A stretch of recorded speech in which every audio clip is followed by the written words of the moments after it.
সকললৈ অভিনন্দন জনাই ষ্টুডিঅ'ত মই দিগন্ত কুমাৰ নাথ আৰম্ভ কৰিছোঁ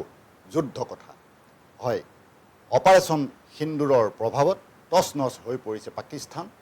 4টাকৈ সামৰিক ঘাটি ধ্বংসপ্ৰাপ্ত হৈছে। ৰাৱালপিণ্ডিৰ মূল নুৰ খান সামৰিক ঘাটিও ধ্বংসপ্ৰাপ্ত হৈছে। দিল্লীক লক্ষ্য কৰি পাকিস্তানে মিছাইল আক্ৰমণ কৰিছে। আমাৰ সেই মিছাইল ধ্বংসপ্ৰাপ্ত হৈছে, আকাশমাৰ্গত ধ্বংসপ্ৰাপ্ত কৰা হৈছে ভাৰতে। এনেধৰণৰ উৎকণ্ঠিত এক পৰিৱেশৰ মাজত বৰ্তি আছে আমাৰ জনতা। বিভিন্ন সময়ত বিভিন্ন আলোচনাৰ সৃষ্টি হৈছে। আমি আজি যুদ্ধ কথা পাতিবৰ বাবে 3গৰাকী অতিথিক আমাৰ মাজলৈ আমন্ত্ৰণ কৰি আনিছোঁ। মই প্ৰথমে আদৰিছোঁ ডক্টৰ সমীৰণ ফুকন ডাঙৰীয়া। তেখেত এগৰাকী বৈজ্ঞানিক তথা গৱেষক আৰু বিভিন্ন পেটেণ্টৰ এগৰাকী উদ্ভাৱনকাৰী ব্যক্তি। তেখেতে আজি আমাৰ এই আলোচনাত আমাৰ দুয়ো দেশৰ মাজত এই কি হৈ আছে এই যুদ্ধৰ কথাৰ কিছু তথ্য আপোনালোকক দিব পাৰিব। মই আদৰিছোঁ মুস্তাফা কামাল আজহাৰী ডাঙৰীয়া। তেখেত ইছলামিক গৱেষক হোৱাৰ উপৰি কোৰাণ বিশেষজ্ঞ হিচাপে জনাজাত। তেখেতৰ দৃষ্টিকোণেৰে দুয়ো দেশৰ এই পৰিস্থিতি সন্দৰ্ভত কিছু তথ্য আপোনালোকক দিব পাৰিব। মই আদৰিছোঁ চিন্তাবিদ তথা বিশিষ্ট লেখক ধ্ৰুৱজ্যোতি মহন্ত ডাঙৰীয়া। তেখেতৰ দৃষ্টিকোণেৰে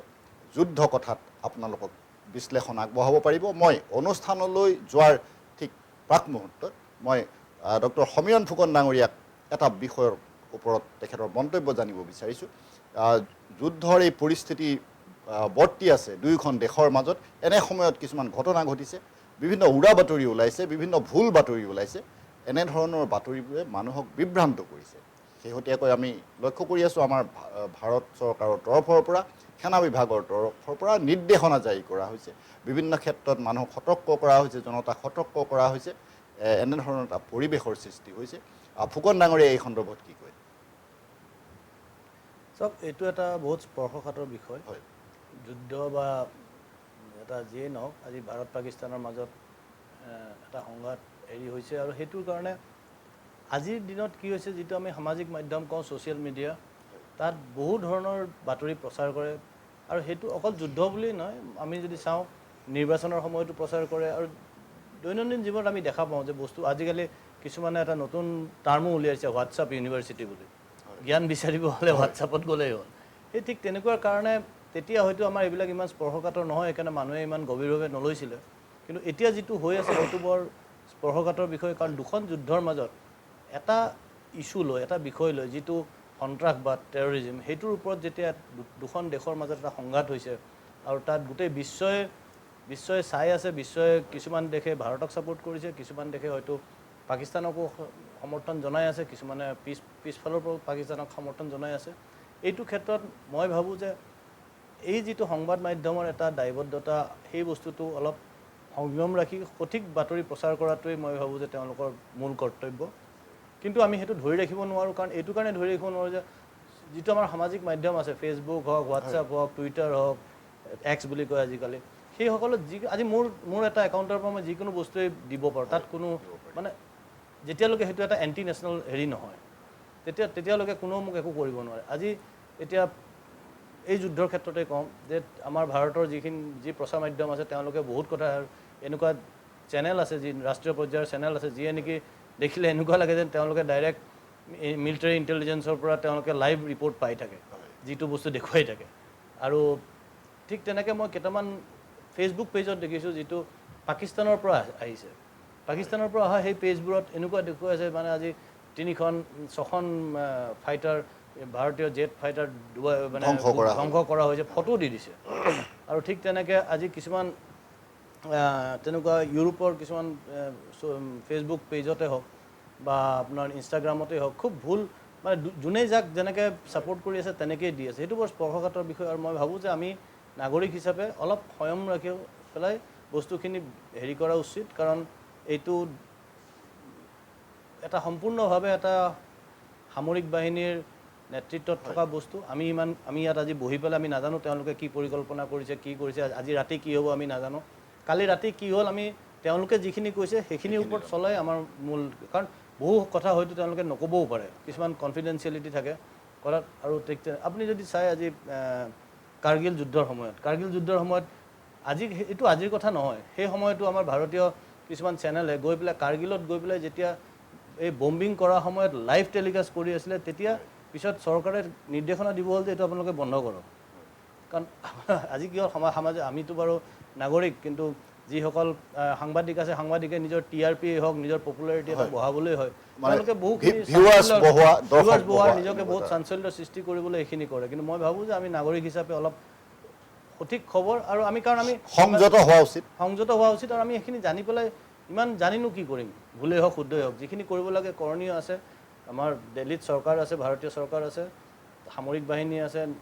আৰ্মি নেভি এয়াৰফ'ৰ্চ তিনিটাই আছে তেওঁলোকে মিলি পেলাই এটা হেৰি পৰিকল্পনাৰে আগবাঢ়ি গৈছে আমি খালি এটাই কথাই আশা কৰোঁ যে ভাৰতীয় নাগৰিক হিচাপে যে এইটোৱে যাতে এটা ফুল এণ্ড ফাইনেল পাকিস্তানৰ লগত হওক পাকিস্তান বুলি ক'লে আমি পাকিস্তানৰ নাগৰিকৰ নহয় পাকিস্তানে যিসকল সামৰিক কি আমাৰ টেৰৰিষ্ট সন্ত্ৰাসবাদক আশ্ৰয় দিছিলে সেইখিনি যাতে সমাপ্ত হৈ আকৌ ভাৰতবৰ্ষত এটা শান্তি স্থাপন হওক সেইটোৱে আমাৰ আশা বাকী অন্য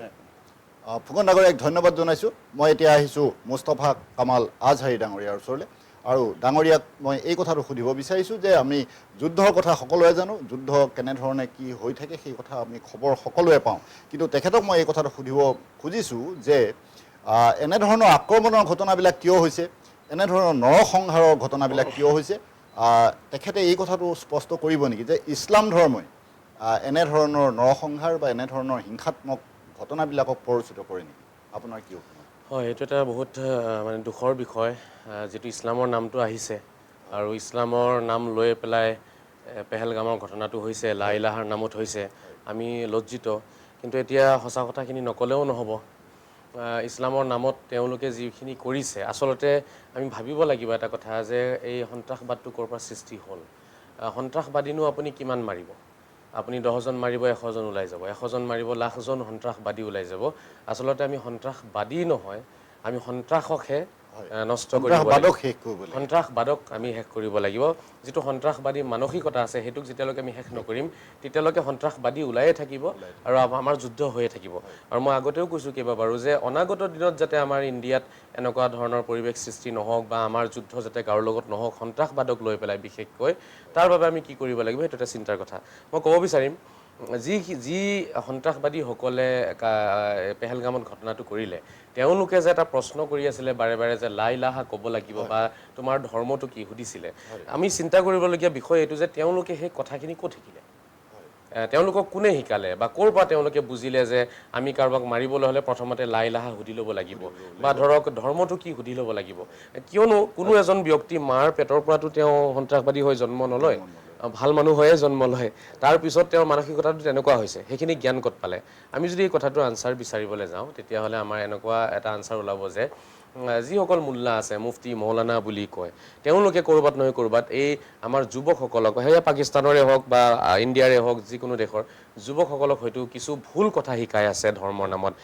যেনেকৈ ধৰক ইছলামে একমাত্ৰ ধৰ্ম কুৰাণখনে আটাইতকৈ ভাল কিতাপ ইছলামক নামানিলে তেনে মানুহক মাৰি পেলালে স্বৰ্গ যাব পাৰিব ইত্যাদি ইত্যাদি যিবোৰ কথা আৰু সেইখিনি কথা কৰবাত নহয় কৰবাত মুল্লাসকলে শিকাই দিছে যাৰ ফলত এনেকুৱা সন্ত্ৰাসবাদী জন্ম লৈছে সেয়েহে মই ভাবোঁ আমি সন্ত্ৰাসবাদক শেষ কৰিব লাগিব আৰু তাৰ বাবে অসম চৰকাৰ ভাৰত চৰকাৰে এটা কঠোৰ ব্যৱস্থা গ্ৰহণ কৰিব লাগিব আজি মই মুছলমান হওঁ এইটো ইয়াৰ অৰ্থ এইটো নহয় যে মই এতিয়া মুছলমান হওঁ কাৰণে কিছু ভুল আমাৰ আছে সেইখিনি মই ক'ব নোৱাৰিম তেতিয়াহ'লে মই সত্য মুছলমান হ'ব নোৱাৰিম এজন সত্য মুছলমান সেইজনে যিজনে সঁচা কথাখিনি কয় আজি আমি কুৰাণৰ কিছু ভুল ব্যাখ্যা মই পাই আছোঁ যিহেতু মই আল আজহাৰ বিশ্ববিদ্যালয়ত গৈ পেলাই কুৰাণৰ যিটো ডিপাৰ্টমেণ্ট আছে তাতে মই গৱেষণাৰ ছাত্ৰ হওঁ আৰু মই যেতিয়া বিশেষকৈ বস্তুখিনি পঢ়িলোঁ আৰু ভাৰতবৰ্ষৰ যিটো পৰিৱেশ আছে সেইখিনি দেখিলোঁ দেখাৰ পিছত ভাৰত পাকিস্তানৰ যিবোৰ ইছ্যুজ সেইখিনি চোৱাৰ পিছত বুজিলোঁ যে একচুৱেলি আমাৰ কুৰাণৰ ভুল ব্যাখ্যা হৈছে যেনেকৈ সূৰা নম্বৰ 3 আয়াত নম্বৰ 19 আছে সূৰা নম্বৰ 3 আয়াত নম্বৰ 85 আছে সূৰা নম্বৰ 9 আয়াত নম্বৰ 29 আছে সূৰা নম্বৰ 109 আছে ইত্যাদি বহু সূৰা আছে সেই সূৰাসমূহৰ বা সেই যিবোৰ চেপ্টাৰ আছে সেইখিনিৰ শুদ্ধ ব্যাখ্যা আমাৰ সমাজত নাই মানে মাৰ্কেটত সেইখিনি বস্তুটো এভেইলেবল নহয় আৰু যিবোৰ কুৰাণ ব্যাখ্যা আছে অসমীয়াতে হওক বা বেংগলীতে হওক বা ইংলিছতে হওক সম্পূৰ্ণ ব্যাখ্যাবোৰ ভুল হৈ আছে ক'ৰবাত আৰু সেই ভুল ব্যাখ্যাসমূহ পঢ়ি এতিয়া বহুতেই সন্ত্ৰাসবাদৰ ৰাস্তাটো লৈছে গতিকে এতিয়া মই অসম চৰকাৰ ভাৰত চৰকাৰক অনুৰোধ জনাম যে মাদ্ৰাছা শিক্ষা বন্ধ হ'ব নালাগে, কাৰণ সেইটো এটা মানুহৰ ধৰ্মীয় শিক্ষা হয়, ধৰ্মটো লাগিব, ধৰ্মীয় শিক্ষাও লাগিব, কিন্তু কথা হৈছে ধৰ্মীয় শিক্ষাটো শুদ্ধ পথেৰে মানে লৈ যাব লাগে, পৰিচালিত হ'ব লাগে, তাতে কোনো এনেকুৱা ধৰণৰ বস্তু এড হ'ব নালাগে। এতিয়া সৰু ল'ৰা ছোৱালী 10 বছৰীয়া 15 বছৰীয়া ল'ৰা ছোৱালী যদি মাদ্ৰাছাত পঢ়িবলৈ যায়, তেওঁলোকক যদি ভুল কথা এটা শিকাই দিয়া যায়, তেতিয়াহ'লে নিশ্চয় 30-35 বছৰ বা 40 বছৰ বয়সত সেই ল'ৰাটো সন্ত্ৰাসবাদী ৰূপ লৈ ল'ব পাৰে। গোটেই জীৱনত সেই ঘটনা আৰু তাৰপিছত আমি আৰু কেতিয়াও তেওঁক সেই বাচ্ছাটোক আমি শুদ্ধ ৰাস্তালৈ আনিব নোৱাৰিম, কাৰণ 20 বছৰ এটা পৰিৱেশত থাকি যেতিয়া মানে এটা প্ৰশিক্ষণ এটাই পোৱাৰ দৰে হয়, তাৰপিছত মানে এইটো শুধৰণিৰ ফালে নাহিব। সেয়েহে অতি শীঘ্ৰে আমি সচেতন নাগৰিক আমাৰ ভাৰতবৰ্ষৰ আমি চিন্তিত হ'ব লাগে যে আমি কেনেকৈ এই যিখিনি কলংকিত ব্যাখ্যা আছে সেইখিনি কেনেকৈ শুধৰাব পাৰিম। আজহাৰী ডাঙৰীয়াক ধন্যবাদ জনাইছোঁ। তেখেতে যথেষ্ট যুক্তিনিষ্ঠভাৱে এই কথাখিনি আপোনালোকৰ সন্মুখত আগবঢ়াইছে। আমি পৰৱৰ্তী সময়ত তেখেতৰ ওচৰলৈ আকৌ আহিম। এতিয়া আহিছোঁ ধ্ৰুৱজ্যোতি মহন্ত ডাঙৰীয়াৰ ওচৰলৈ, এগৰাকী বিশিষ্ট চিন্তাবিদ তথা লেখক।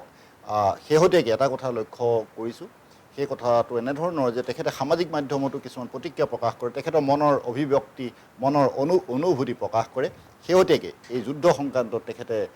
এটা পংক্তি লিখিছে, মোৰ সেই কথাটো আজি মনত পৰিছে। হিংসাত ধৰ্ম মিহলাব পাৰি, তেজত ধৰ্ম মিহলাব নোৱাৰি। হিংসা বায়ুৰ উপঙি ৰয়,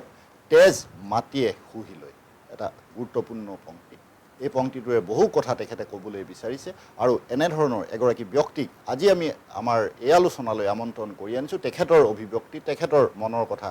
আমি ইয়াত জনাৰ বাবে। মই তেখেতক এই সন্দৰ্ভতে এই কথাটো সুধিছোঁ যে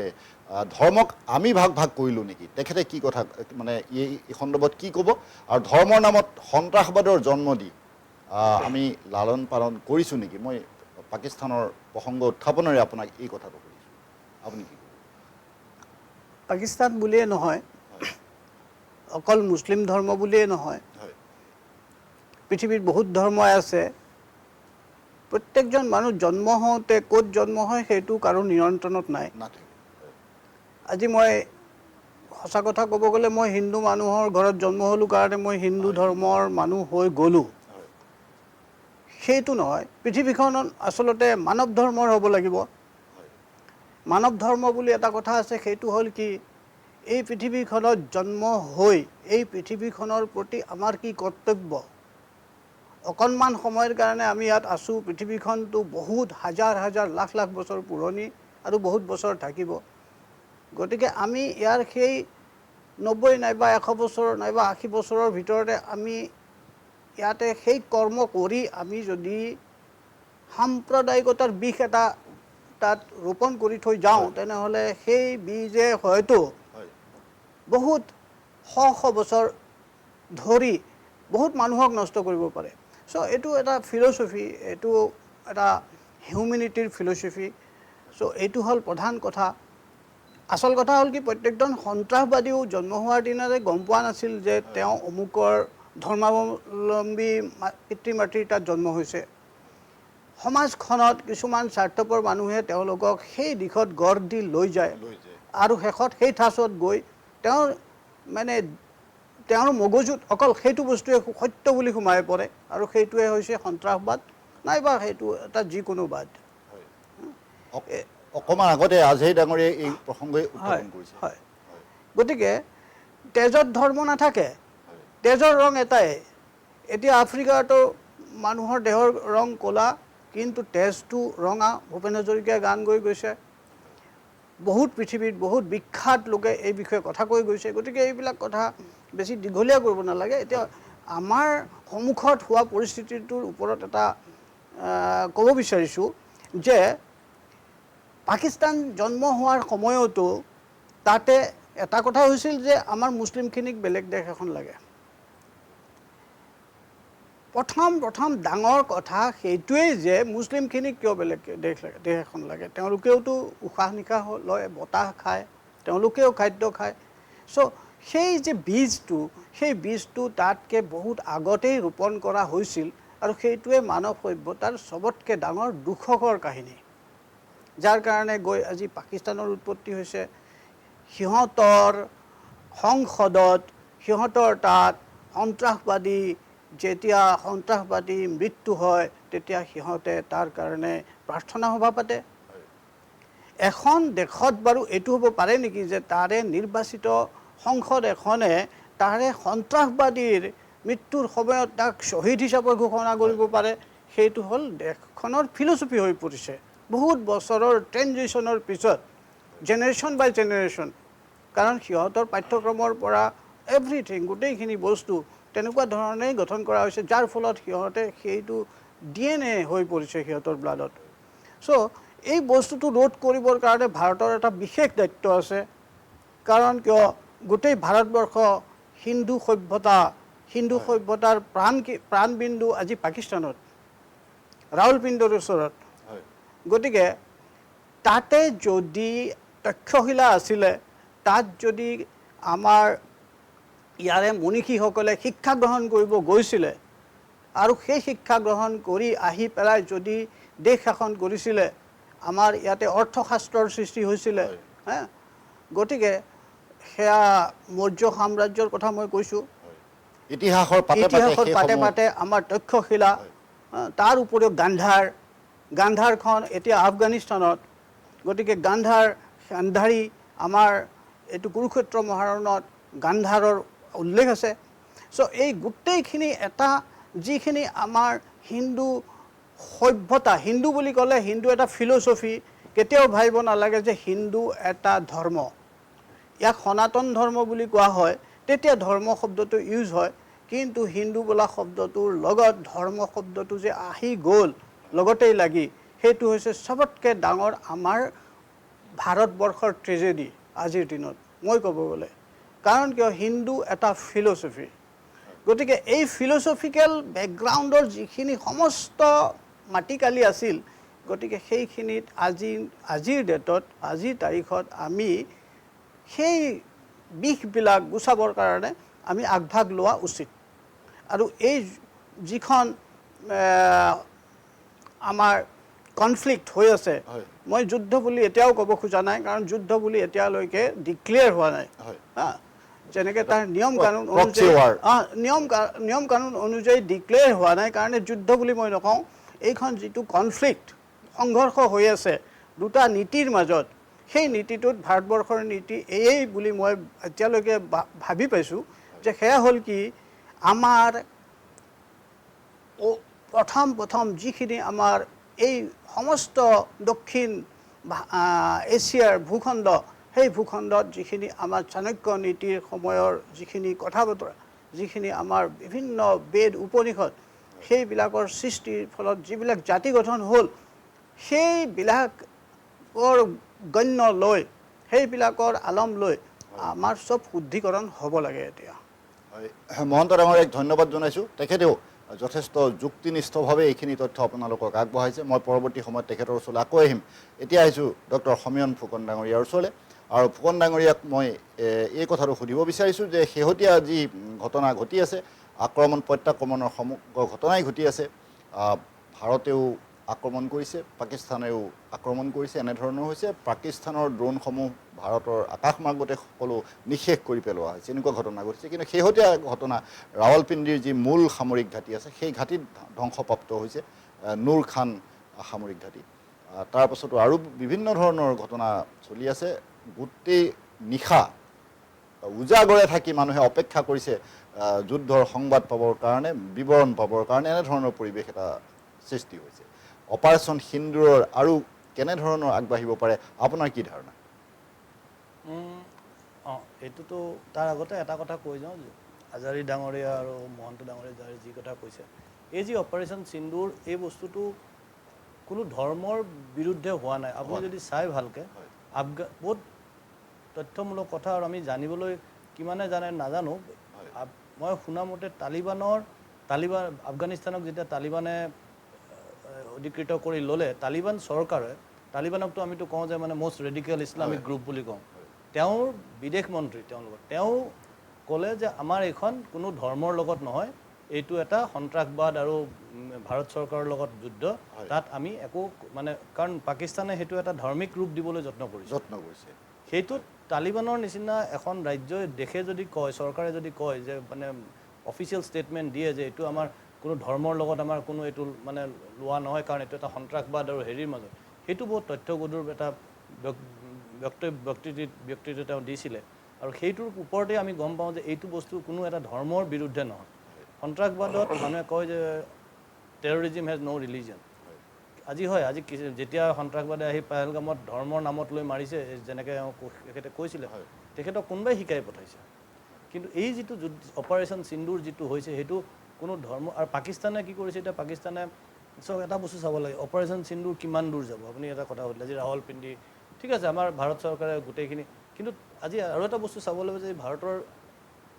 আন্তঃৰাষ্ট্ৰীয় স্তৰত স্থিতি কি হৈছে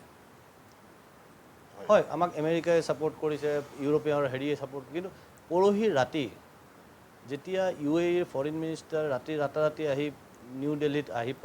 পায় তেওঁলোকৰো কিছুমান হেৰি আছে অৰ্থনৈতিক ইণ্টাৰেষ্ট আছে কাশ্মীৰত $6 বিলিয়ন বোলে আজি কাশ্মীৰত ইনভেষ্ট কৰিছে সেইকাৰণে তেওঁলোকে সেইখিনি কৰিবলৈ আৰু আমেৰিকাই তেওঁলোকে নিজৰ চিন্তাৰ বাহিৰে বেলেগ একো চিন্তা নকৰে আজি যিমানেই নহওক কাৰ্গিলৰ সময়টো দেখিছোঁ হেৰিটো যে আমি সমবেদনা জ্ঞাপন কৰিছোঁ কিন্তু আমি আপোনালোকৰ হেৰি কৰিম আমি এতিয়া কি ৰেষ্ট্ৰেইন তেওঁলোকে বোম দিয়াৰ সময়ত ৰেষ্ট্ৰেইন নাই ইৰাক ধ্বংস কৰিলে ভিয়েটনামৰ ওপৰত কৰিলে কিন্তু যদি আজি ভাৰতে কিবা এটা কৰিব যায় তেওঁলোকে আহি মাজত হেৰি মানে মধ্যস্থতা কৰিব যায় যিটো দৰকাৰ নাই মই এইটো কথাই প্ৰসংগত আনিছোঁ যে কালি যিটো ঘটনা ঘটিলে আন্তঃৰাষ্ট্ৰীয় মুদ্ৰা নিধিত IMF ইণ্টাৰনেশ্যনেল মনিটাৰী ফাণ্ডত ইমান এটা বস্তু য'ত নেকি গোটেই বিশ্বই গম পালে যে পাকিস্তানৰ গোটেই টেৰৰিজিমৰ সন্ত্ৰাসবাদৰ মেইন বিন্দু হ'ল পাকিস্তান আৰু যেনেকৈ আজি মহন্ত ডাঙৰীয়াই কৈছে যে সন্ত্ৰাসবাদী মৃত্যুৰ সময়ত পাকিস্তানৰ আৰ্মি আৰু চৰকাৰে তেওঁলোকৰ এই হেৰিত মানে নেশ্যনেল ফ্লেগ তাত দি পেলাই যে মানে মাৰ্টে শ্বহীদ হিচাপে কিমান জনা স্বত্বেও আজি IMF-এ $1 বিলিয়ন মই একজেক্ট নম্বৰটো নাজানো $1 বিলিয়ন তেওঁ ইনষ্টলমেণ্ট এই $1 বিলিয়ন যাব ক'ত এইটো পাকিস্তানে বিচাৰিছিলে $2.3 বিলিয়ন যিয়ে নহওক কিন্তু দিবলৈ আজি এই মুহূৰ্তত দিব কিয় লাগে কাৰণ আজি পাকিস্তানৰ অপাৰেশ্যন সিন্দুৰৰ কথা কৈছে মই সেইকাৰণে আগবাঢ়ি গৈছোঁ মইতো এতিয়া কি ষ্ট্ৰেটেজি লৈছে ডিফেন্স মিনিষ্ট্ৰী হওক তাহাঁতৰ ষ্ট্ৰেটেজিক এনালিষ্ট আছে আজি নেশ্যনেল ছিকিউৰিটি এডভাইজাৰ আছে তেওঁলোকৰ হাই লেভেলে সেইটো কেনফালে যাবতো মই নাজানো কিন্তু মই যিখিনি বস্তু অলপ ওপৰে চাই পেলাই মোৰ ধাৰণা হৈছে যে এইটো কিহৰ কাৰণে হ'ল আজি কাৰণ এনেকুৱা ৰাষ্ট্ৰও আছে এনেকুৱা চিন্তাধাৰা আছে কি যোনে ভাৰতক আগবাঢ়িব দিয়াত এটা কাৰণ তেওঁলোকৰ নিজৰ স্বাৰ্থ আছে আজি ইউৰোপে নোৱাৰে আজি আমেৰিকাও আজি ট্ৰাম্পে বহুত কথা ক'ব পাৰে ইণ্ডিয়া ইজ মাই ফ্ৰেণ্ড আমুক তামুক কিন্তু এটা বটম অফ ইট তাহাঁতি আমেৰিকান ইণ্টাৰেষ্টটোৱে প্ৰথম চাব কিন্তু আমাৰ ভাৰতীয় ইণ্টাৰেষ্ট বা ভাৰতৰ হেৰি যিটো স্বাৰ্থ সেইটো কোনে চাব আমি ভাৰতেই চাব লাগিব কাৰণ আজি যেতিয়া দেখিছে যে ভাৰতবৰ্ষই ইমানখিনি আজি IMF-ৰ ডাঙৰ কথা হ'ল IMF-ৰ যিখিনি ভাৰতৰ লোন আছিলে সেইখিনি গোটেইখিনি তেওঁলোকক ঘূৰাই দিয়া হ'ল এনেকুৱা এটা সময় আছিলে য'ত নেকি IMF-এ 1991 চনত ভাৰতবৰ্ষক ফ'ৰ্চ কৰিছিলে যে তোমালোকে সোণ গৈ পেলাই বেংক অফ ইংলেণ্ডত দিয়া তোমালোকে অৰ্থনীতি খুলি দিয়া আমাৰ ইনভেষ্টৰ যাব সেইবোৰ কৰাৰ পিছত যেতিয়া IMF-এ দেখিলে যে ভাৰতবৰ্ষৰ নাগৰিকে তেওঁলোকৰ নিজৰ বলতেই ঘূৰাই দিলে তেওঁলোকৰ গাত এটা মানে এটা স্বাভিমানত এটা বহুত তেওঁলোকৰ হেৰি হ'ল আঘাত পৰিছে যে আমি বুলি যিটো মানে আছে যে মানে IMF হওক ৱৰ্ল্ড বেংক হওক এই যিখিনি মাল্টিনেশ্যনেল অৰ্গেনাইজেশ্যন UNO হওক তেওঁলোকে সদায় এটা ইউৰোপীয়ান কেন্দ্ৰিক আৰু আমেৰিকান আৰু ইউৰোপীয়ান যিটো মানে পাশ্চাত্য কেন্দ্ৰিক যিটো হেৰি সেই বস্তুটো লৈ গোটেইখন চলাই আছিলে যেতিয়া ভাৰতবৰ্ষই এইখিনি ঘূৰাই দিলে তেওঁলোকৰ গাত এটা হেৰি হ'ল মানে স্বাভিমানত এটা হেৰি লাগিল যে মোক কেলে ঘূৰাই বা ভাৰতবৰ্ষ ইমান ডাঙৰ হ'ল নে যে আমাৰ আৰু আজি মই জনাত IMF-ৰ লোন নাই নেকি খুব সম্ভৱ ভাৰতবৰ্ষৰ মই সঠিককৈ নাজানো কিন্তু যিমানখিনি মই জানো যে নাই তেওঁলোকৰ ৱৰ্ল্ড বেংকৰ পৰাও আজিলৈকে মানে এই যিখিনি আগতে ধাৰ লৈ আছিলে সেইখিনি যেতিয়া ভাৰত এখন উন্নত অৰ্থনৈতিক হৈ উঠি আহিছে কালি পাকিস্তানক দিয়া সেইটো এটা বহুত দুৰ্ভাগ্য কথা আৰু ভাৰতে কোৱাৰ স্বত্তেও তেওঁলোকে কথা নুশুনিলে তাৰপিছত কি হৈ আছে এইটো এটা বেলেগ বিষয় এইটো আজি নকওঁ কিন্তু এই যিটো হৈছে তাৰ মাজত আজি অপাৰেশ্যন সিন্দুৰ সেইটো কোন দিশে যাব সেইটো নতুন আজি হয়তো ষ্ট্ৰেটেজিষ্টে নিৰ্ণয় কৰিব আৰু আপুনি যিখিনি কথা কৈছে সামৰিক চাৰিখন এয়াৰফিল্ড নহয় 4খন বায়ু সেনা ফিল্ড ধ্বংস কৰিছে আৰু এইখিনি ধ্বংস কৰাটো বৰ প্ৰয়োজন মোৰ মতে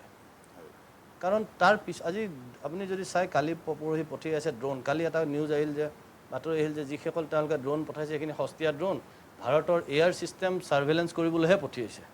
এতিয়া পাকিস্তানৰ তাত কি আছেতো কোনেও নাজানে সেইটো তাহাঁতৰ সস্তীয়া ড্ৰোনে নে সেইটোৱে চবতছে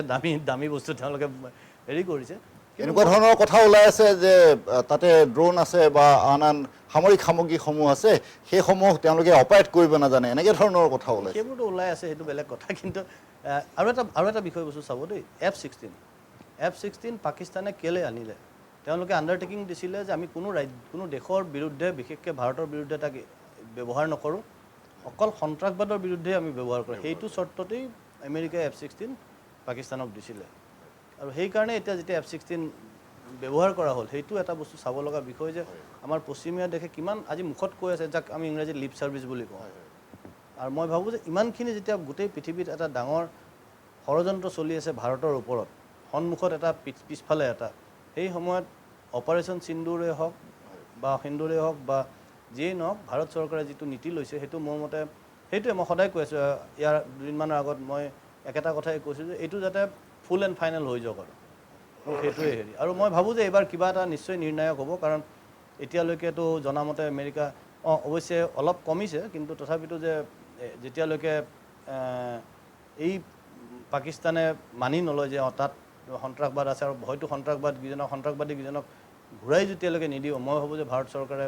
তেওঁলোকক পাকিস্তানৰ ওপৰত, কাৰণ এইটো এতিয়া কোনো লুকাই চুৰ কৰাৰ কথা নহয়। বিন লাডেনক পাকিস্তানৰ পৰা উঠাই আনিছে, য'ত নেকি আমেৰিকান যিটো এটা আৰ্মি বেছ আছিল তাৰ পৰা জাষ্ট 50 মিটাৰ নে কিমান দূৰত আছিলে, 100 মিটাৰ নে 50 মিটাৰ দূৰত।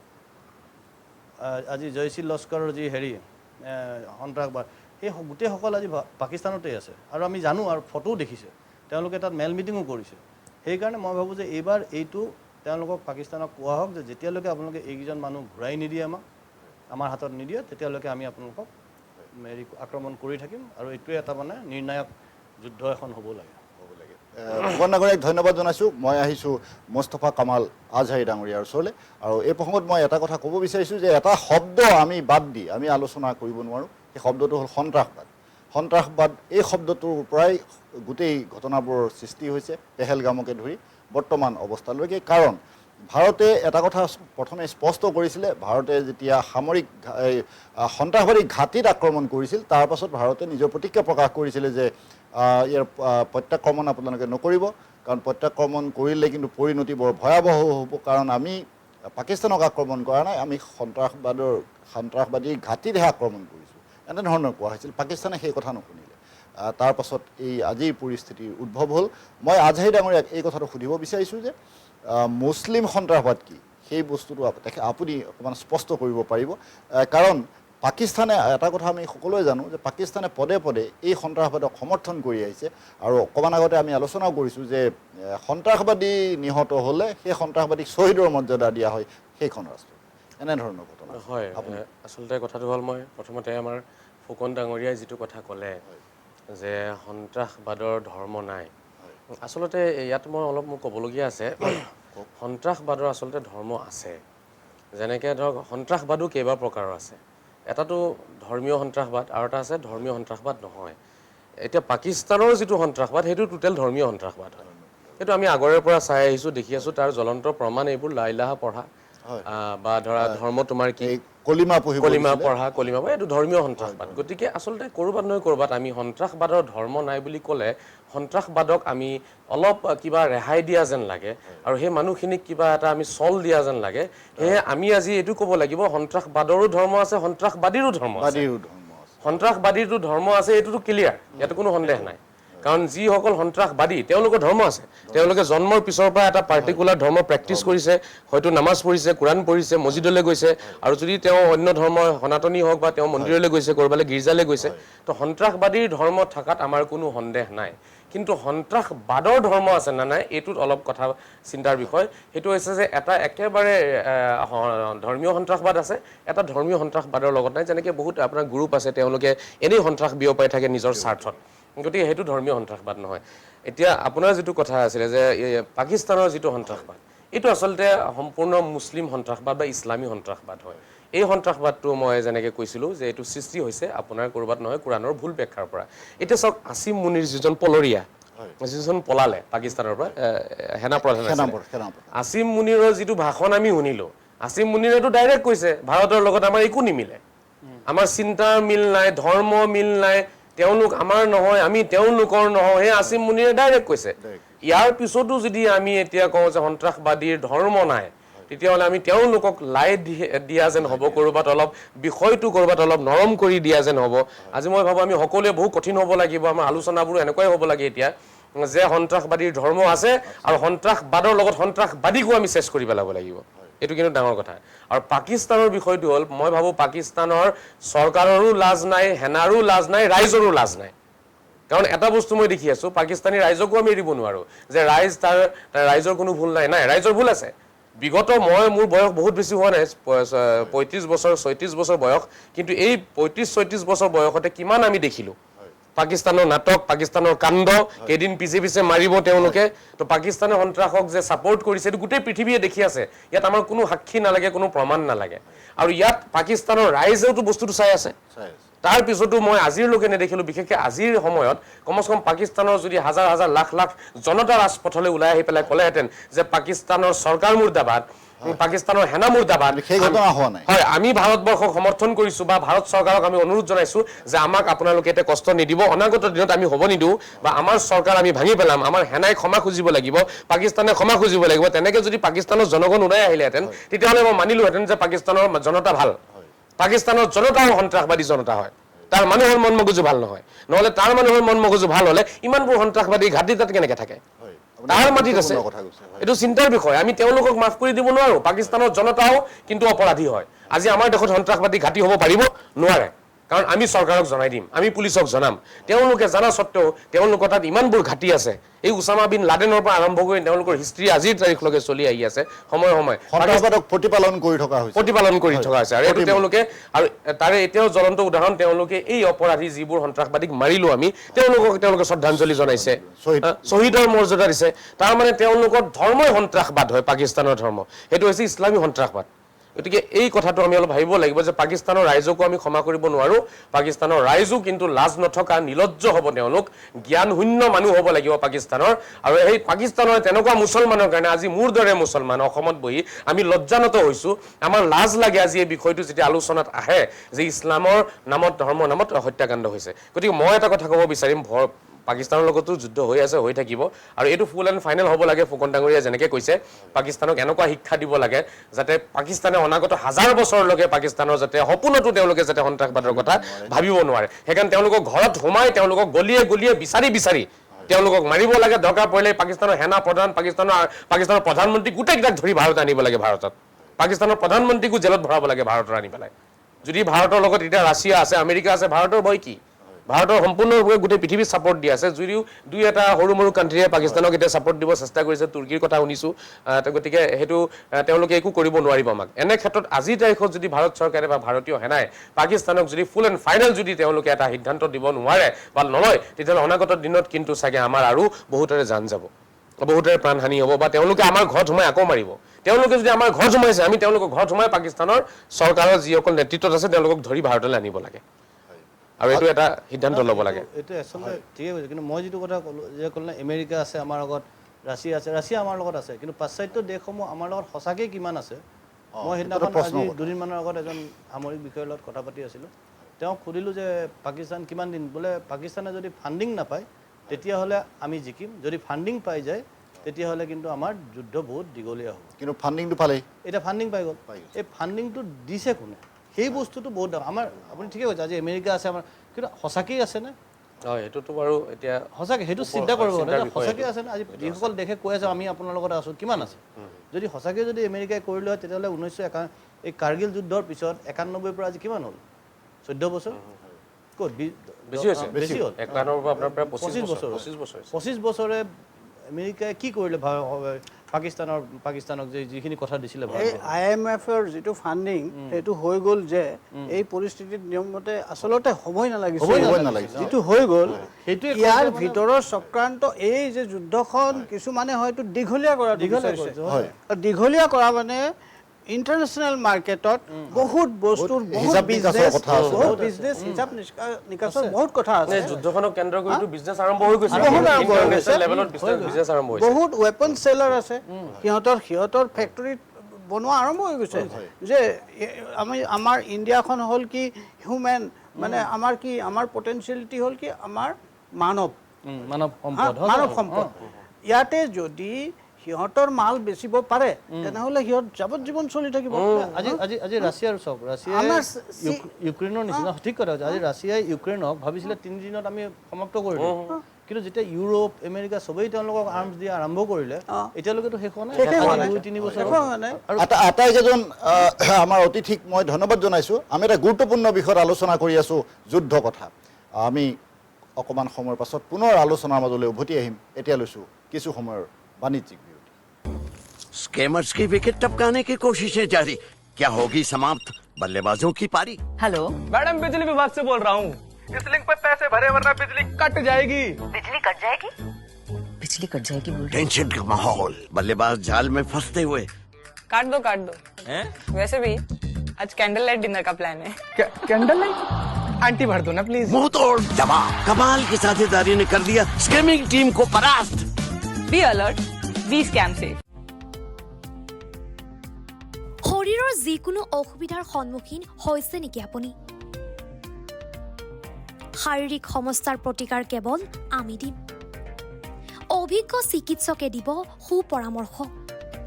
প্ৰতি সপ্তাহত থাকিব বিভিন্ন ৰোগৰ বিশেষজ্ঞ চিকিৎসক চাবলৈ নাপাহৰিব এনি ভাৰত 24ৰ বিশেষ অনুষ্ঠান স্বাস্থ্য বিশেষ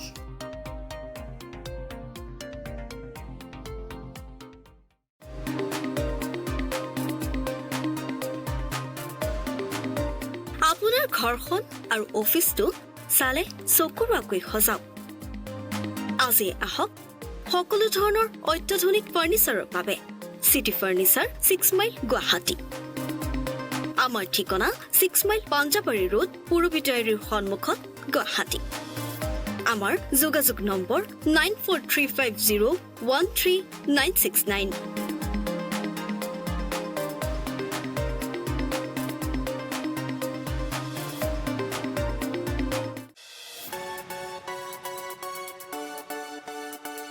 ৰঙাপাৰাবাসীৰ বাবে সুখবৰ আপুনি যদি দুচকীয়া বাহন ক্ৰয় কৰিব বিচাৰিছে তেন্তে এতিয়াৰ পৰা আৰু চিন্তাৰ কোনো প্ৰয়োজন নাই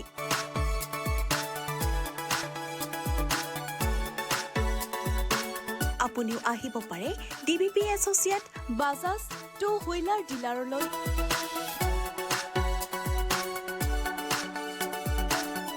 আমাৰ ঠিকনা হৈছে ৱাৰ্ড নং ৮ ঠাকুৰবাৰী ৰোড ডাকঘৰ ৰঙাপাৰা জিলা শোণিতপুৰ অসম আমাৰ যোগাযোগ নম্বৰ হৈছে 9435707133 আৰু 9707967285 बिजनेस रजिस्टर हो गया यस सिर्फ करंट अकाउंट बाकी है करंट अकाउंट के लिए तो SBI बेस्ट है यूएस मशीन मिलेगा और QR कोड भी best cash deposit limit east और वेस्ट इंडस्ट्री में बेस्ट सबको पता है SBI करंट अकाउंट बेस्ट है सबको पता है स्कैमर्स की विकेट टपकाने की कोशिशें जारी क्या होगी समाप्त बल्लेबाजों की पारी हेलो मैडम बिजली विभाग से बोल रहा हूँ इस लिंक पे पैसे भरे वरना बिजली कट जाएगी बिजली कट जाएगी बिजली कट जाएगी बोल रहे टेंशन का माहौल बल्लेबाज जाल में फंसते हुए काट दो वैसे भी आज कैंडल लाइट डिनर का प्लान है कैंडल लाइट आंटी भर दो ना प्लीज मुंह तोड़ जवाब कमाल की साझेदारी ने कर दिया स्कैमिंग टीम को परास्त बी अलर्ट बी स्कैम से শৰীৰৰ যিকোনো অসুবিধাৰ সন্মুখীন হৈছে নেকি আপুনি শাৰীৰিক সমস্যাৰ প্ৰতিকাৰ কেৱল আমি দিম অভিজ্ঞ চিকিৎসকে দিব সুপৰামৰ্শ প্ৰতি সপ্তাহত থাকিব বিভিন্ন ৰোগৰ বিশেষজ্ঞ চিকিৎসক চাবলৈ নাপাহৰিব এনি ভাৰত 24ৰ বিশেষ অনুষ্ঠান স্বাস্থ্য বিশেষ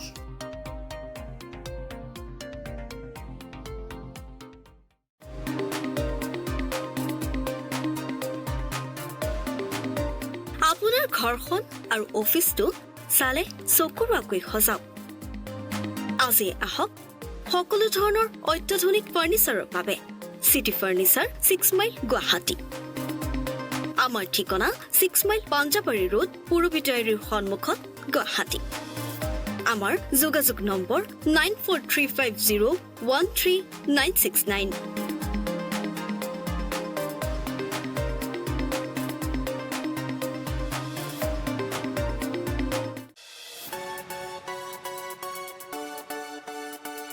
ৰঙাপাৰাবাসীৰ বাবে সুখবৰ আপুনি যদি দুচকীয়া বাহন ক্ৰয় কৰিব বিচাৰিছে তেন্তে এতিয়াৰ পৰা আৰু চিন্তাৰ কোনো প্ৰয়োজন নাই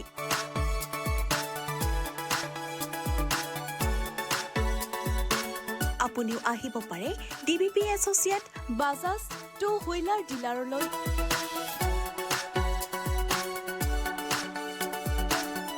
আমাৰ ঠিকনা হৈছে ৱাৰ্ড নং ৮ ঠাকুৰবাৰী ৰোড ডাকঘৰ ৰঙাপাৰা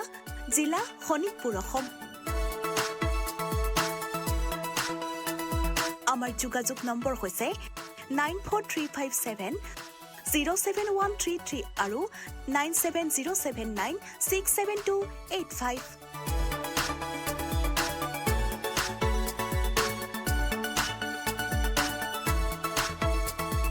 भाई बिजनेस रजिस्टर हो गया? यस, सिर्फ करंट अकाउंट बाकी है। करंट अकाउंट के लिए तो SBI बेस्ट है। US मशीन मिलेगा और QR कोड भी। Best cash deposit limit east और वेस्ट इंडस्ट्री में बेस्ट। सबको पता है। SBI करंट अकाउंट बेस्ट है। এই পাছত আমি পুনৰ আলোচনাৰ মাজলৈ উভতি আহিছোঁ আমি এটাইকেইজন অতিথিৰ সৈতে পাতি আছোঁ যুদ্ধ কথা এইবাৰ মই ধ্ৰুৱজ্যোতি মহন্ত ডাঙৰীয়াৰ ওচৰলৈ আহিছোঁ আৰু মহন্ত ডাঙৰীয়াক এই বিষয়ে এটা কথা সুধিব বিচাৰিছোঁ যে ভাৰত আৰু পাকিস্তান এই দুয়ো ৰাষ্ট্ৰৰ মাজত বহুত সময়ত যুদ্ধৰ সূত্ৰপাত হৈছে বিভিন্ন ধৰণৰ বিতৰ্কবিলাক থাকে বিভিন্ন ধৰণৰ সংঘাতবিলাক থাকে সেইবিলাকতো সৰু সৰু কথাত পৰিণত হৈছে এই যুদ্ধৰ ইতিহাস সন্দৰ্ভত আপুনি কিছু কথা ব্যাখ্যা কৰিব যুদ্ধৰ ইতিহাস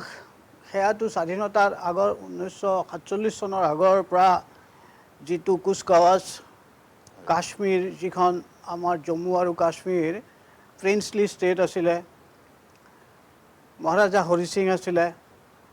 বিভিন্ন চুক্তি হ'ল তাৰপিছত মোহাম্মদ আলী জিন্না আহিল মোহাম্মদ আলী জিন্নাৰ নতুন থিয়ৰী এটা আহিল যে মোহাম্মদ আলী জিন্না বুলি নকওঁ সেই সময়ৰ কমিউনিটিৰ মাজত ইণ্ডিয়া পাকিস্তান ভাগ হোৱাৰ যিবিলাক কথা সোমাই পৰিল সেইবিলাক ফলগতি হ'ল দুখন দেশ হ'ল এটা সময়ত এনেকুৱা শ্বৰ্ট কৰি কৈছোঁ এসময়ত এনেকুৱা হ'ল যে কাশ্মীৰখন ক'ত যাব হৰি সিঙক কোৱা হ'ল যে আপোনাৰ নিজৰ ইচ্ছা চ' এনেকুৱা সময়ত হৰি সিঙে ডিচিশ্যন এবাৰ ইফালে ল'ব এবাৰ সিফালে ল'ব তেওঁ এটা এনেকুৱা নলতলং অৱস্থা এটাত পৰিলে তো যি নহওক এবাৰ হিষ্ট্ৰীত আছে যে তেওঁ পাকিস্তান গৈছিলোঁ তাৰপিছত ভোটিও আহিলে তাৰপিছত কাশ্মীৰত বিভিন্ন ধৰণৰ প্ৰক্ৰিয়াৰ মাজেদি এটা এনেকুৱা পৰিস্থিতি হ'ল যে অভাৰঅল যিখন কাশ্মীৰ আছিল সেইখনেই দুভাগ হৈ গ'ল দুভাগ হৈ যিটো আজিকালি POK বুলি কওঁ পাকিস্তান অকুপাইড কাশ্মীৰ তাৰপিছত তাৰে মাজত আজাদ কাশ্মীৰ বুলি এখন আছে সেইখনো আকৌ নতুনকৈ উৎপত্তি হ'ল আৰু সেই POKৰ ভিতৰত গলগিট বাল্টিস্তান আছে সোমাই আগৰ পৰাই সোমাই গ'ল চ' গলগিট বাল্টিস্তান বুলি যিটো পাৰ্ট সেইখিনি পাৰ্টৰ মানুহে সদায় এজিটেশ্যন কৰিয়ে আছে তেওঁলোকে পাকিস্তানৰ ওপৰত অফেণ্ডেড তাৰপাছত থাকিল আজাদ কাশ্মীৰখিনি তাৰপাছত এইখিনি থাকিল কিছু সংখ্যক চাইনাৰ তাতে গুচি গ'ল প্ৰায় 5000 স্কুৱেৰ কিলোমিটাৰ এৰিয়া এটা গতিকে এইখিনি গোটেইখিনি কৰাৰ পিছত এনেকৈ খেলি মেলিৰ মাজেদি চলি আছে বিভিন্ন যুদ্ধ হ'ল মাজত POK এখন ল'বৰ কাৰণে ভাৰতবৰ্ষৰ 371 যিখন এক্ট আছিল সেইখন দুবছৰ আগত 2019 সেইখন উঠাই লোৱা হ'ল গোটেইখিনি ৰাষ্ট্ৰপতি শাসনত আহিল কাশ্মীৰ লাডাখ ছেপাৰেট হ'ল চ' এইবিলাক বিভিন্ন প্ৰক্ৰিয়াৰ মাজেদি সেইখিনি অঞ্চল সদায় মানে হিষ্টৰিকেলি খুব ইম্পৰ্টেণ্ট এৰিয়া হৈয়ে থাকিল সন্ত্ৰাসবাদীৰ এৰিয়াৰ সৃষ্টি হ'ল পাকিস্তানে সন্ত্ৰাসবাদী ঘাটিবিলাক বহুত কেইটা ঘাটি পিঅ'কেৰ ভিতৰত কৰিলে কিছু ঘাটি কম ঘাটি বাকী পাকিস্তান পাঞ্জাব সিন্ধ এৰিয়া মই ঠিককৈ নাজানো বোধহয় পাঞ্জাব এৰিয়াত আছে বালুচিস্তান এৰিয়াটো সেইটো আকৌ ইৰাণৰ লগত লগা বালুচিস্তান আৰু সিন্ধ এই দুখন প্ৰদেশে তাতে আপোনাৰ সাগৰ টাচ কৰিছে পাকিস্তানৰ চ' বালুচিস্তান এৰিয়াটো 44% অফ দ্য টোটেল গোটেই পাকিস্তানৰ গোটেই এৰিয়াৰ ভিতৰত 44% শ্বেয়াৰ কৰে চ' বৃহৎ এৰিয়া কিন্তু অনুন্নত এৰিয়া কিন্তু খনিজ পদাৰ্থৰে ভৰপূৰ আৰু বালুচিস্তানীসকলৰ ওপৰত বিশেষকৈ পাঞ্জাবীবিলাকৰ পাঞ্জাব খান এইবিলাকৰ পাঠানবিলাকৰ খুব অত্যাচাৰ চলি থাকিল পাকিস্তানী আৰ্মিৰ বহুত অত্যাচাৰ চলি থাকিল সদায় সিহঁতৰ ছেপাৰেটিষ্টখিনিৰ ওপৰত চ' সিহঁতে এনেকুৱা এটা সময়ত এইটো অৱস্থা গৈ পাইছেগৈ যে বৰ্তমান সিহঁতে অলমষ্ট ছেপাৰেট বুলি ডিক্লেয়াৰে কৰিব ধৰিছে নিজক নিজে সিহঁতে এতিয়া পাকিস্তান আৰ্মিক খেদিব পৰা অৱস্থা এটা পাই গৈছে যে তাতে সিহঁতে ব্লাষ্টিঙো কৰিছে কেইবাটাও ইনচিডেণ্টত এতিয়া পাকিস্তানখন মাজত সোমাই থাকিল গতিকে দুইফালৰ চম্ভালিব লগা হৈছে একফালে আহিল ইফালে সন্ত্ৰাসবাদী পেলগামৰ পিছত আমাৰ যিখিনি এগ্ৰেশ্যন আহিল ইণ্ডিয়াৰ ফালৰ পৰা প্ৰথম সিহঁতে ষ্টাৰ্ট কৰাৰ কাৰণে ইণ্ডিয়াই সিহঁতৰ সন্ত্ৰাসবাদীৰ ঘাটিখিনি চিলেক্ট কৰি পেলাই সেইখিনি বিধ্বস্ত কৰিলে 9টা জেগাত গতিকে প্ৰেজেণ্ট কণ্ডিশ্যন এইটো আহি পৰিল এই গোটেইখিনি বুৰঞ্জীৰ হিষ্ট্ৰীৰ কাহিনীৰ মাজেদি চ' আপোনাৰ প্ৰশ্নখিনি এইখিনিয়ে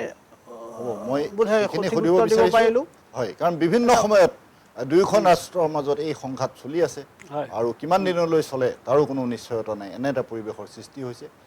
তাৰ মাজতো আমি আমাৰ ইতিহাসৰ কথা আমি মনত পেলাব লাগিব আমি ইতিহাসক সোঁৱৰিব লাগিব আৰু ইতিহাসৰ পৰা আমি শিক্ষাও ল'ব লাগিব মই মহন্ত ডাঙৰীয়াক ধন্যবাদ জনাইছোঁ এতিয়া আহিছোঁ ডক্টৰ সমীৰণ ফুকন ডাঙৰীয়াৰ ওচৰলৈ আৰু ডাঙৰীয়াক মই এই কথাটোৰ প্ৰতি গুৰুত্ব দিব বিচাৰিছোঁ যে এই আক্ৰমণৰ এই ঘটনাত প্ৰত্যাক্ৰমণৰ এই ঘটনাত পাকিস্তানৰ বহুখিনি ক্ষতি হৈছে সেইটো নিশ্চিত কথা পাকিস্তানৰ যথেষ্ট ক্ষতি হৈছে কিন্তু ভাৰতৰ ক্ষতি নোহোৱাকৈ থকা নাই সেইটো এটা ডাঙৰ কথা কাৰণ যুদ্ধ এখন হ'বলৈ হ'লে দুয়ো পক্ষৰ মাজৰে ক্ষতি হয় এতিয়া শেহতীয়াকৈ আমি যদি লক্ষ্য কৰোঁ জম্মু কাশ্মীৰৰ ৰাজৌৰীত এগৰাকী প্ৰশাসনিক বিষয়াৰ মৃত্যু হৈছে সেই ঘটনা ইতিমধ্যে সংবাদ মাধ্যমত প্ৰকাশিত হৈছে ঠিক আকৌ যদি চাওঁ আমি আমাৰ দেশৰ 32টা বিমানবন্দৰ বন্ধ ঘোষণা কৰা হৈছে জম্মু কাশ্মীৰ আৰু পঞ্জাৱৰ শিক্ষানুষ্ঠানসমূহ বন্ধ কৰা হৈছে এনেধৰণৰ ঘটনাবিলাক ঘটি আছে আপুনি কি ভাবে আমাৰ এই অভিযান এই যুদ্ধৰ পৰিৱেশৰ পৰা ভাৰতৰ কেনেধৰণৰ অসুবিধা হ'ব পাৰে আৰু এনেকুৱা এটা অৱস্থাততো অলপ কোলেটাৰেল ডেমেজ যাক কয় সেইখিনিতো অলপ হ'বই আমাৰ উত্তৰ পূৰ্বাঞ্চলতো সতৰ্কবাণী জাৰি কৰা হৈছে দুৰ্ভাগ্যবশতঃ মই আহিম উত্তৰ পূৰ্বাঞ্চললৈ দুৰ্ভাগ্যবশতঃভাৱে হয় অসামৰিক বিষয়াগৰাকী মৃত্যু এটা নিউজত মই পালোঁ তেওঁ ইনজিঅৰ্ড বুলি আৰু এজনত পালোঁ মৃত্যু বুলি নিহত হৈছে বুলি আমি যদি যিটোৱে নহওক কিয় এইটো বৰ দুৰ্ভাগ্যজনক ঘটনা কিন্তু ভাৰতে যিখিনি পাকিস্তানত যিখিনি জেগাত এটেক কৰিছে তাত কিন্তু অসামৰিক লোক মৃত্যু হোৱা নাই তেওঁলোকে কৈছে যে আজি প্ৰথমবাৰ যেতিয়া কৰিছিলে যে ওচৰত মছজিদ আছিলে হেৰি বাচ্চা কিন্তু সেইসকল আজি আজাৰী ডাঙৰে যেনে কৈছে সেইসকল কাৰ ল'ৰা ছোৱালী আছিলে বা কাৰ হেৰি আছিলে সেই মছজিদত কোন গৈছিলে সন্ত্ৰাসবাদীসকলৰ কাৰণে বনাইছিলে নে নাগৰিকসকলৰ কাৰণে সেইটো এটা প্ৰশ্ন ডাঙৰ প্ৰশ্নৰ কথা আজি সেইকাৰণে পাকিস্তানে এটা মানে ধাৰ্মিক ৰং দিবলৈ বিচাৰি আছিলে সেইটো পিছৰ কথা কিন্তু তাৰ ভিতৰত ভাৰতত যিসকল আজি হৈছে হয় এইটো হ'ব কিন্তু আমি ভাবোঁ যে সেইটোৰ কাৰণে আজি ভাৰত চৰকাৰে মই অলপ আগতে যিটো কথা ক'লোঁ যে এইটো এটা মানে এনেকৈ ফুল এণ্ড ফাইনেল এটা হ'ব লাগে আৰু এইটো এটা ষ্ট্ৰং কেছ যে তেওঁলোকক ক'ব লাগে পাকিস্তানে অসামৰিক বিষয়া পাকিস্তানৰ এটেকত অসামৰিক বিষয়া মৰা মৃত্যু হোৱা আৰু ভাৰতৰ হেৰিত অকল সন্ত্ৰাসবাদী আৰু বা অকল আৰ্ম মানে ডিফেন্স পাৰ্চনেল মৃত্যু হোৱা সেইটো দুইটাৰ ভিতৰত বহুত ডাঙৰ পাৰ্থক্য আৰু এইটো কাৰণে মই ভাবোঁ যে ভাৰতবৰ্ষৰ এটা ডাঙৰ ষ্টেণ্ডিং আছে যে আমি এতিয়া আমাক এইটো কৰিছে আৰু নেক্সট ফুল ফ্লেজেড কিবা মানে তেনেকৈ ষ্ট্ৰেটেজিকেলি ভাৰতে বহুত কিন্তু মেচিউৰিটি দেখুৱাইছে এইটো ক্ষেত্ৰত আজি বেলেগ ৰাজ্য হোৱা হ'লে আজি মই কওঁ যে যেনেকৈ আমি বিশ্বত বহুত ৰাজ্য দেখিছোঁ আজি ইজৰাইলে হামাছে হেৰি কৰাৰ পিছত ইজৰাইলেতো একদম ধোঁৱাধাৰ শেষ কৰি দিছে এফালে সোঁবাওঁ চোৱা নাই বহুত মানে শিশু মৰিছে যিসকল অসামৰিক লোক বেছি মৃত্যু হৈছে কিন্তু ভাৰতবৰ্ষই বহুত মেচিউৰিটি দেখুৱাইছে বহুত এইটো ক্ষেত্ৰত হেৰি কৰিছে আৰু আপুনি যিটো কথা কৈছে উত্তৰ পূৰ্বাঞ্চলৰ সংকট উত্তৰ পূৰ্বাঞ্চলত হ'ব পাৰে কাৰণ আজি আপুনি দেখিছে যে এই বাংলাদেশৰ ঘটনাটো ঘটাৰ পিছত ইউনিছে যেতিয়া শাসনভাৰ ল'লে তাৰ পিছত সদায় তাৰ পৰৱৰ্তী সময়ৰ পৰাই বাংলাদেশে এটা বেলেগ এটা তাত ৰূপ আৰম্ভ কৰিছে মাজতে এটা চাইনাক ক'লে যে নৰ্থ 7 ছিষ্টাৰখন এটা লেণ্ডলক দেশ আমি তাক হেৰি কৰি পেলাওঁ এটেক আমি তাক লৈ ল'ব পাৰোঁ সেইটো বাংলাদেশক ক'বলৈ কিন্তু ইমান সাহস নাই নিজৰ ফালৰ পৰা নিশ্চয় তেওঁক কোনোবাই কোৱাইছে আজি ইউনিছ এখন মুখতা বেলেগ হেৰি আন্তঃৰাষ্ট্ৰীয় এটা চিন্তা চৰ্চা বা শক্তিৰ সেই শক্তিটো কোন তেওঁৰ পিছফালে কোন থিয় হৈ আছে সেয়েহে ভাৰতৰ মূল শত্ৰু মই কওঁ আজি পাকিস্তানক যদি আজি IMF-এ পইচা নিদিয়ে বা বেলেগে হেৰি নিদিয়ে পাকিস্তান বেছি দিন হুলস্থুল কৰিব নোৱাৰে কিন্তু পাকিস্তানক সেইখিনি সন্ত্ৰাসবাদী জন্ম দিবলৈ বা পাল পোষণ কৰিবলৈ কোনে ইমানখিনি ফাণ্ডিং কৰি আছে বাংলাদেশৰ এই ইউনিছে ইমান ভাৰতবৰ্ষৰ নিচিনা এখন দেশক ধমকি দিবলৈ ইমান সাহস ক'ৰ পৰা পালে তাৰ পিছত কোন আছে সেইসকলে আমাৰ ভাৰতৰ আচলতে আচল শত্ৰু আৰু যদি মই কওঁ আজি যদি অপাৰেশ্যন সিন্দুৰ যদি এটা ছাকচেছফুল অপাৰেশ্যন হ'বলৈ হয় মই যে সেই শক্তিসকলক দমন কৰাটোৱেই ভাৰতবৰ্ষৰ মূল লক্ষ্য হ'ব লাগে তেতিয়া এই যিবোৰ মুখতা আছে তেখেতসকল অট'মেটিকেলি নাইকিয়া হৈ যাব ফুকন ডাঙৰীয়াক ধন্যবাদ জনাইছোঁ আৰু একে প্ৰসংগতে মই আজহাৰী ডাঙৰীয়াৰ ওচৰলৈ আহিছোঁ আৰু ডাঙৰীয়াক মই এই কথাটো সুধিব বিচাৰিছোঁ বাংলাদেশ সন্দৰ্ভত তেখেতৰ কি প্ৰতিক্ৰিয়া হয় ফুকন ডাঙৰীয়াই যিটো কথা উল্লেখ কৰিছে আচলতে বাংলাদেশো এটা চিন্তাৰ বিষয় হৈছে ডক্টৰ ইউনুছৰ উত্তৰ পূৰ্বাঞ্চলৰ হয় ডক্টৰ ইউনুছৰ চিন্তাধাৰা এটা সময়ত ভাল আছিলে কিন্তু বৰ্তমান ইমান ঠিক দেখা নাই আৰু বাংলাদেশত আমি কিছুদিন পূৰ্বেও দেখিছোঁ তাতে হিন্দুসকলৰ ওপৰত বহু অত্যাচাৰ হৈছিলে তেওঁলোকে একেবাৰে সীমান্তত আহি পেলাই নদীত থিয় হৈ পেলাই অসমত সোমাব চেষ্টা কৰিছিলে এটা আক্ৰমণ কৰিছে দুৰ্গা পূজাৰ টাইমটোতে আছিলে চাগে সেই সময়তে হয় গতিকে বাংলাদেশৰ প্ৰতিও আমি এতিয়া সচেতন হ'ব লাগিব আমাৰ অসম বিশেষকৈ আমাৰ অসম চৰকাৰে স্পেচিয়েল কিবা টীম ৰাখিব লাগিব কাৰণ বাংলাদেশো হয়তো সুবিধা ল'ব চেষ্টা কৰিব এইটো সময়ত আৰু আমি গম পাই আছোঁ ল'ব চেষ্টা কৰিব বুলি গতিকে আমিও সজাগ হৈ আছোঁ বাংলাদেশী সোমাওক আমাৰ আচলতে ভাৰতৰ দুয়োটাই শত্ৰু হয় বাংলাদেশ আৰু পাকিস্তান মই ভাবোঁ এই 47ত দিবই নালাগিছিলে তাত কি হ'ল মই নাজানো বহুত ডাঙৰ মানুহ আছিলে সেইটো সময়ত আমাৰ মুখেৰে কোৱা ঠিক নালাগে বাট আজিৰ তাৰিখত এনেকুৱা হ'বলৈ হ'লে আমি জানো দিম আমি নিদিলোহেঁতেন যোনে নহওক এই জিন্না নামৰ মানুহজনে পলিটিক্স কৰিছে বা আৰু কোনোবাই কৰক তাতে কিন্তু সেইটো হ'ব নালাগিছিলে আজি যদি পাকিস্তান যদি নহ'লহেঁতেন 47ত তেতিয়াহ'লে কিন্তু আজি পাকিস্তানক আমি ইয়াতে ৰাখি গছকি পাকিস্তানক চিধা কৰি ৰাখিব পাৰিলোহেঁতেন এতিয়া তেওঁলোকক বেলেগ কৰি দিয়া হ'ল তেওঁলোকৰ চৰকাৰ বেলেগ তেওঁলোকৰ ছিষ্টেম বেলেগ হৈ গ'ল এতিয়া বেলেগ হোৱাৰ কাৰণে আমি শিক্ষা দিব পৰা নাইকিয়া এতিয়া বেলেগ আৰু বহু শক্তিয়ে দূৰৰ পৰা তলে সহায় কৰিছে আৰু সেই 47ত যদি পাকিস্তান নহ'লহেঁতেন তেতিয়া বাংলাদেশৰো অস্তিত্ব নাথাকিলেহেঁতেন আৰু আজি আমি বাংলাদেশৰ কাৰণেও আমি অস্থিৰ হৈ থাকোঁ আমি অপমান হৈ আছোঁ আমি মুছলমানসকল আৰু এই পাকিস্তানৰ কাৰণেও আমি অপমানিত হৈ আছোঁ আমাৰ লাজ লাগে মানে গতিকে এই দুইটাকে আমি কেনেকৈ ঠিক কৰিব পৰা যায় আমাৰ চৰকাৰে সিদ্ধান্ত ল'ব লাগিব আজহাৰী ডাঙৰীয়াক এই প্ৰসংগতে মই আৰু এটা প্ৰশ্ন সোধোঁ মানে পাকিস্তান অধিকৃত কাশ্মীৰ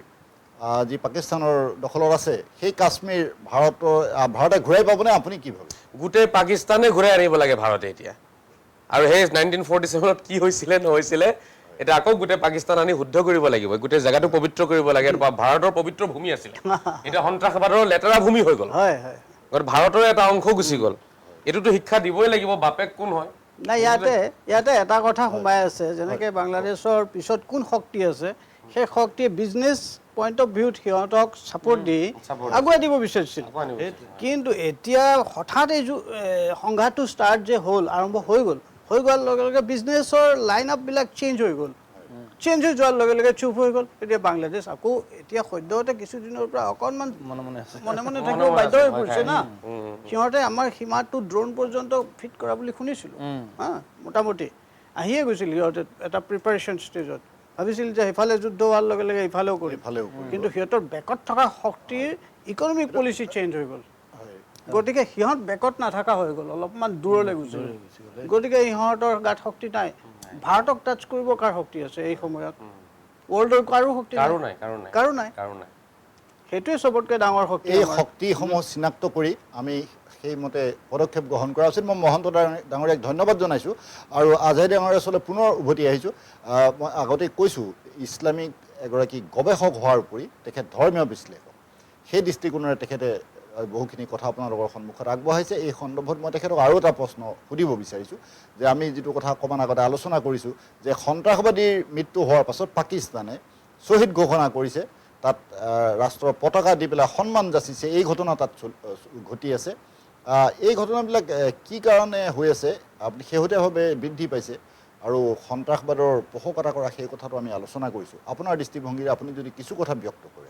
মই আগতীয়াকৈও কৈছোঁ বহুবাৰ, সেইটো হৈছে চাওক, আমি যেতিয়ালৈকে কোৰাণৰ ব্যাখ্যাখিনি শুদ্ধ নকৰিম,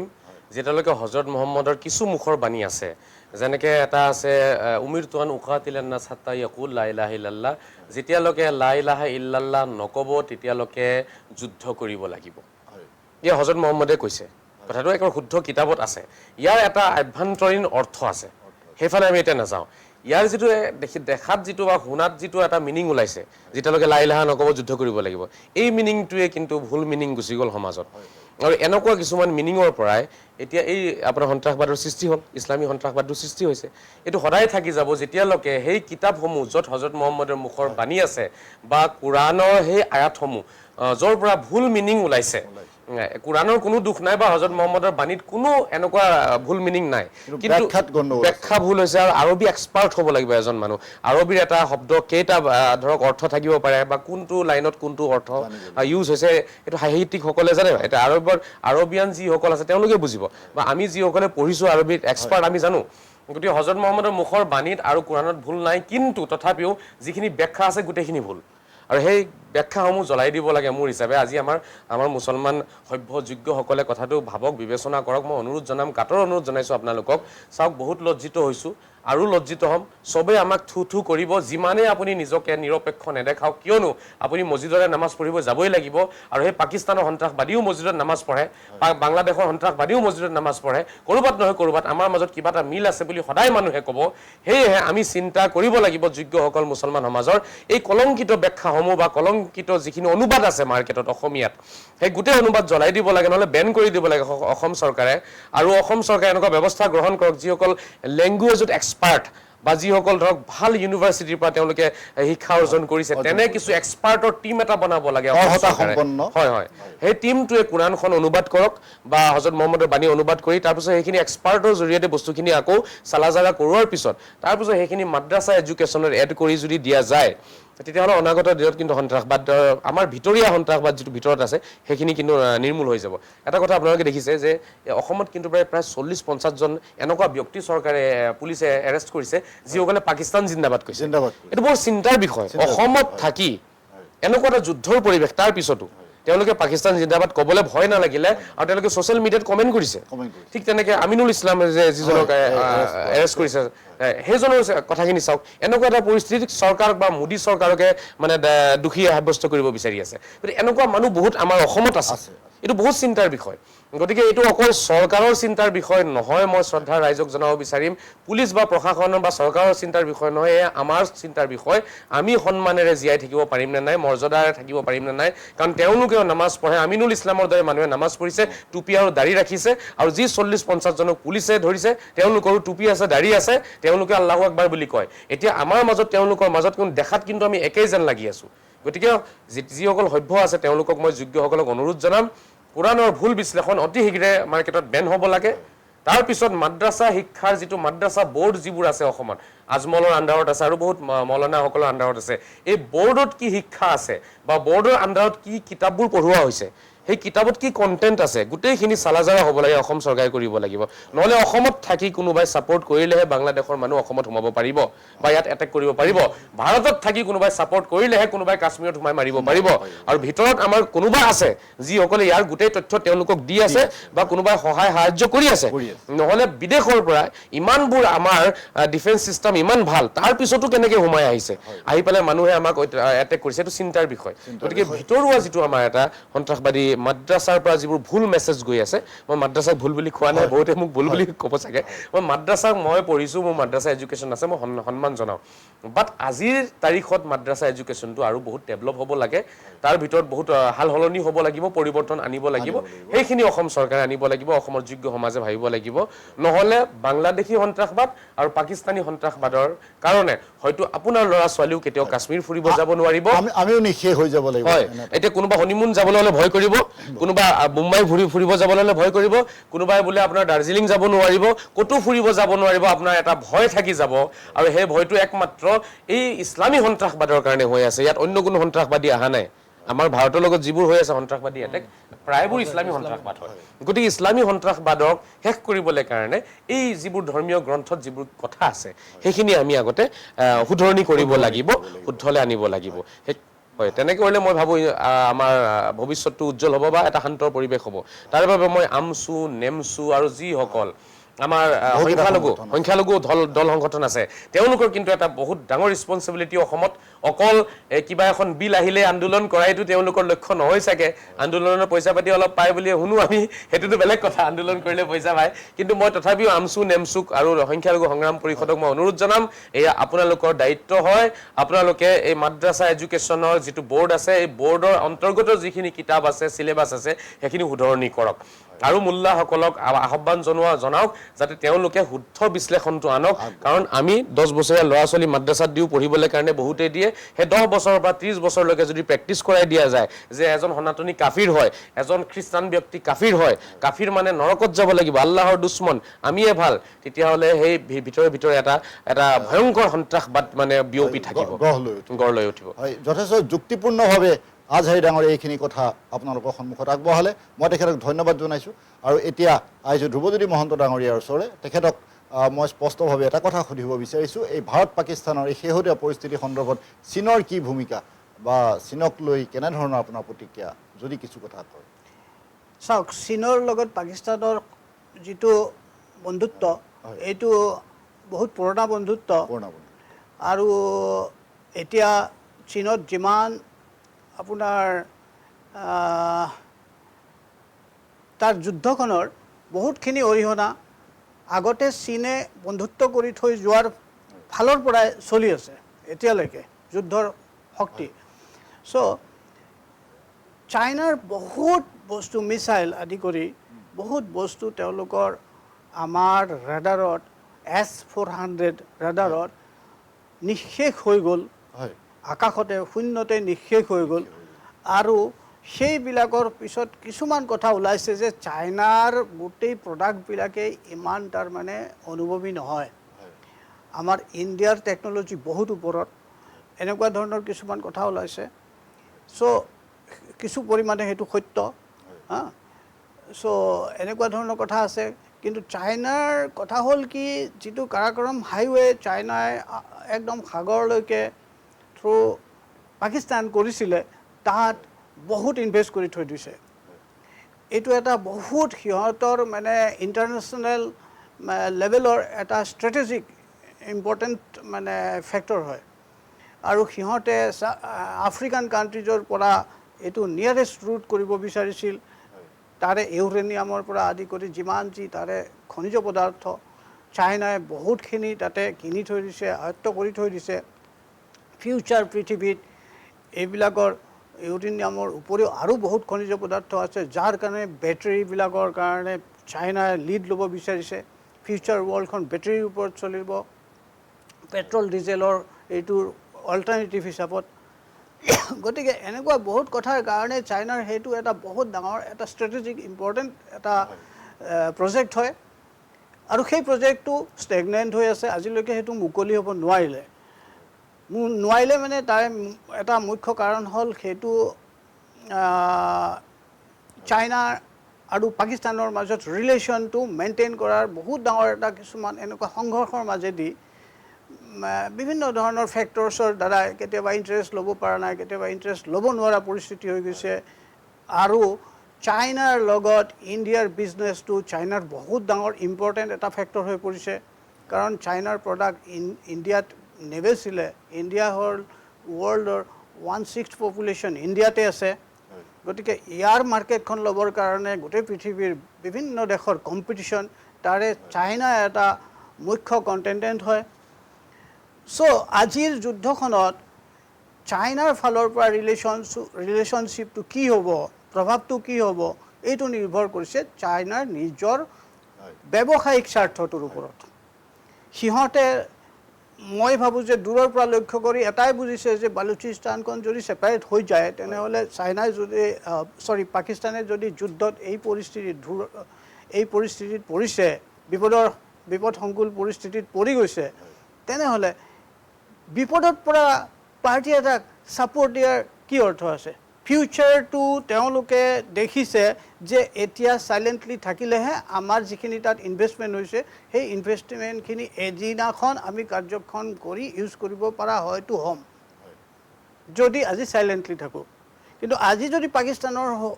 লগত পূৰা লাগি যায় ইণ্ডিয়াৰ এগেইনষ্টত হৈ যাব আৰু তেতিয়াহ'লে ফিউচাৰৰ কাৰণে সিহঁতৰ আৰু বেয়া সন্দিক্ষণত পৰাৰহে সম্ভাৱনা দেখা দিছে চ' মোৰ এটা নিজৰ চিন্তাৰ এনালিচিছৰ পৰা মই এইখিনি কথা এনেধৰণে ভাবিছোঁ চ'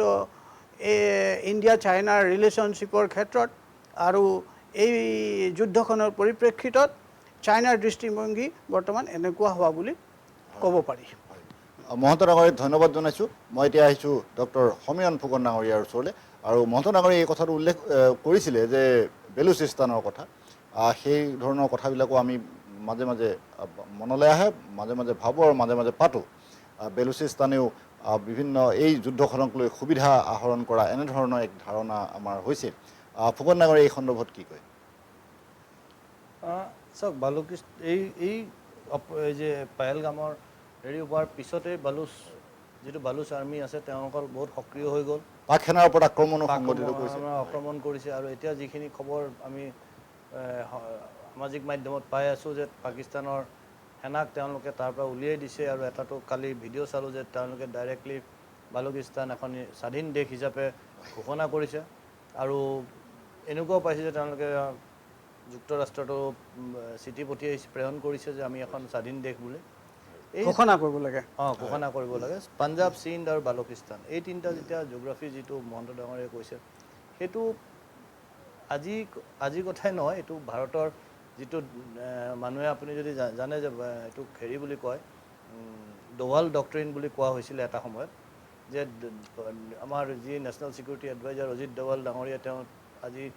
এই 2014 বিজেপি চৰকাৰ অহাৰ পিছতেই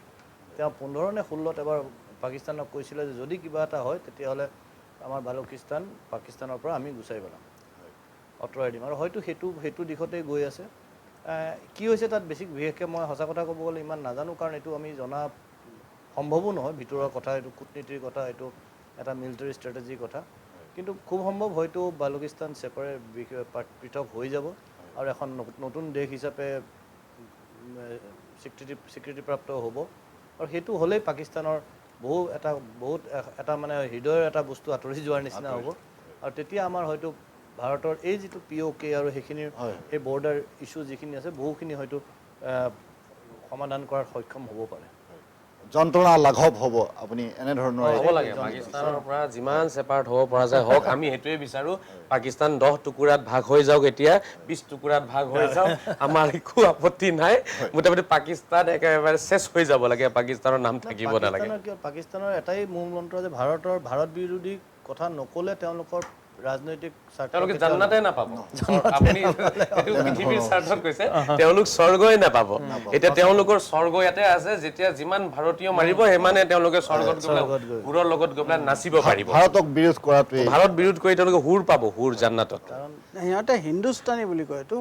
হিন্দুস্তান সিহঁতি লৈ যাব বিচাৰে পাকিস্তান হিন্দুস্তান দেখিছে নামবোৰ তেনেকুৱা ভাৰত বুলি ক'ব নিবিচাৰে আজি যুদ্ধ কথা এই অনুষ্ঠানত অংশগ্ৰহণ কৰা তিনিওগৰাকী অতিথিৰ প্ৰতি মই আন্তৰিক ধন্যবাদ জনাইছোঁ আৰু আপোনালোককো ধন্যবাদ জনাইছোঁ এই অনুষ্ঠান ইমান সময় উপভোগ কৰি থকাৰ কাৰণে আমাৰ অনুষ্ঠানৰ সময় হ'ল আমি এতিয়া বিদায় ল'বলৈ আগবাঢ়িছোঁ এনেধৰণৰ অন্যান্য অনুষ্ঠান আৰু বিশদ বা বাতৰিৰ বাবে চাই থাকিব এনি ভাৰত 24 ভালে থাকিব